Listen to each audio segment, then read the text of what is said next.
What genuinely the craziest shit you've seen posted on Reddit? 1. The Reddit thread from the woman whose husband and father-in-law basically were planning on her dying in childbirth and raised the baby themselves. Still haunts me. There was a thread where a woman's mother used coconut oil on her twin daughter's hair when the one was severely allergic to coconut. Which the grandmother was well aware of, saw the kid acting ill, and essentially sent her granddaughter to bed to get unalived because the grandmother didn't believe in allergies. 2. I have no idea how to find this, but I think the thread was an Ask Reddit asking, have you ever caused someone to get unalived? Dude was a plumber's assistant installing a gas hot water heater in a family's home. To keep dust out of the heater, he'd stuffed a rag into the vent. When they were done installing, he forgot to remove it. They went back the next day to finish the job and the police had the house taped off.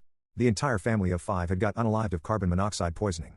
He managed to sneak in the back door and remove the rag before anyone figured out what had happened. He never got caught. 3. That one guy who had been fantasizing about scat for years and he finally saved up some money and hired someone to tie him up and shit on him. But it turned out he wasn't into scat at all IRL and now he was just sitting in the hotel room after the other person left, writing the Reddit post and reflecting on how much time and money he had spent on it. That one was so crazy. 4. A little car driving away from a tsunami in Japan. They just made it and the water behind them was dragging houses and cars. 5. There was a question posed to dentists about the worst things they had seen in people's mouths. That thread still haunts me.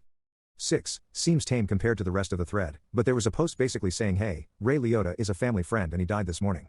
Like almost 24 hours before it hit the news at all. That was a trip. 7. The guy who bought a watermelon, lifted it relentlessly, then buried it in the garden before it started to stink, only to create a little watermelon garden which his family loved. That one lives rent-free in my head.